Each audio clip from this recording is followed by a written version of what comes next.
In a world drowning in noise, the greatest revolutions still begin in silence. This is not just a story, it's a vision. A message for those ready to see what others miss. Welcome to Eden Rising, the summoning. The world barely noticed when he put on the white robe. But in Eden, they knew. The king had summoned a shepherd into the heart of the empire. He was no politician. He was fire wrapped in humility, a storm in silence, hope disguised as flesh. He walked halls of marble built on silence. He cracked open vaults sealed for centuries, and from the dust he called forth the truth. Like Moses before Pharaoh, he stood unyielding.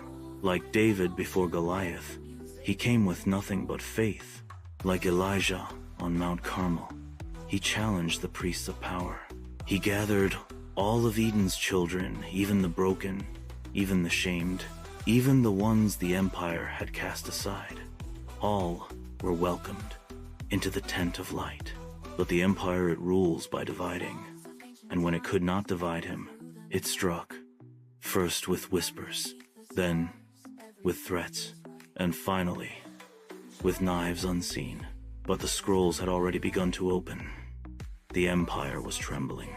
The heavens were shifting, and Eden was not done yet.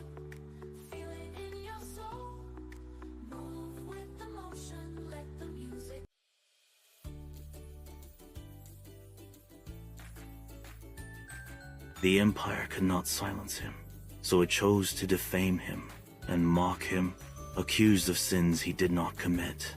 Judged for mercy, he freely gave. They whispered, "Why protect the broken? Why welcome sinners into the tent?" Remember how they questioned the master when he ate with tax collectors? Remember how they scorned him for touching the unclean? Remember how they mocked him for speaking to the outcast? But the shepherd knew. Eden was not built for the flawless. The blessing was not for the few, but for all.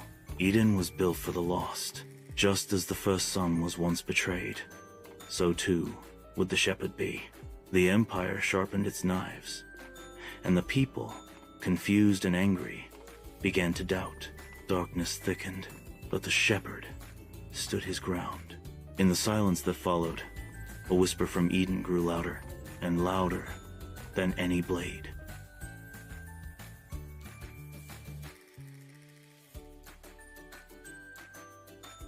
When they struck him down, they thought it was finished. They crowned themselves victors and rulers of silence once more. But in Eden, the scrolls were already unrolling. His death was not the end. It was the signal. The empire is trembling. The heavens are roaring. For every shepherd they strike down, 10 more rise in the fields. Like the grain of wheat that falls to the ground and dies, only to produce many seeds. Like the phoenix rising from ashes, like the stone the builders rejected, becoming the cornerstone of a new temple. One who speaks many tongues now stands in the tent. His first words are, "Peace be with you all. The blessings are for all. Evil will not prevail. You are all in the hands of our King. Unite hand in hand and stand in the land of hope." And even the empire is not forgotten. The shepherd lifts his hands and calls to them too. You, yes, you are invited to the tent. The question is not whether Eden will rise. The question is, will the empire rise with it? The King of Eden is calling his children. The tent is being raised higher. The broken, the abandoned, the mocked, they are gathering. And Eden will rise. And from the ashes, from darkness, the voice of the King thundered, "Behold, I make all things new."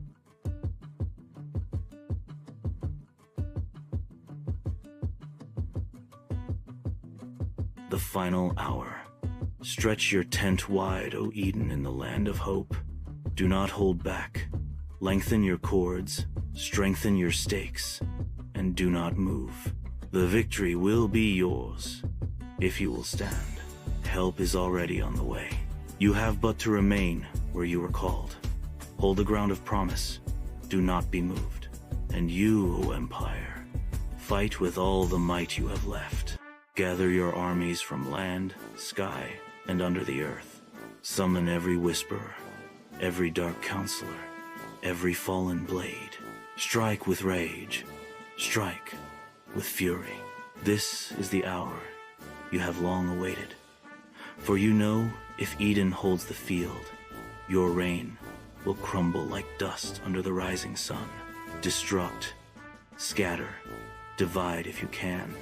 Buy yourself time, if you dare, because this is the final battle. There will not be another like it. It was granted to you an hour of darkness, as it was granted once before when the Son of Man was handed over for but a little while. But Eden is not afraid. Eden knows this hour will pass. Eden knows if it stands, it will inherit the dawn. So stretch your tent wide, O Eden. Stand your ground in the land of hope, because the trumpet is already sounding. And the voice of the King thundered, Behold, I make all things new. The world exhaled. Light poured into every corner. Where shadow once ruled, what was broken began to heal. What was forgotten began to rise.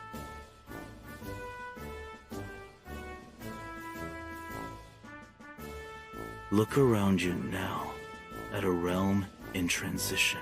Is it coincidence that as one shepherd falls, to another rises? Is it chance that as darkness seems to triumph, light finds new vessels?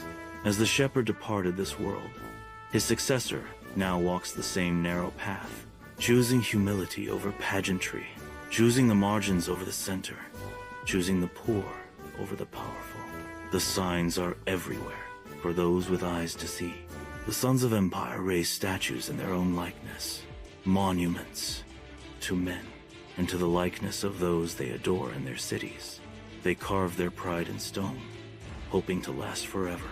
They gather grain in secret storehouses, build barns for futures they imagine, and toast to years, not knowing the dawn they've ignored is already rising.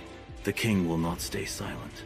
When the sons of empire build towers, as it was before, so it will be today. Just as at the Tower of Babel, he will come down once more, confuse their plans, and turn their ambition against itself. They will fight each other. Their tower will crumble, and the realm will awaken. But remember this, whoever raises their hands like a child reaching for a father will be lifted. Eden is for all. The tent is for all, and the blessing is for all.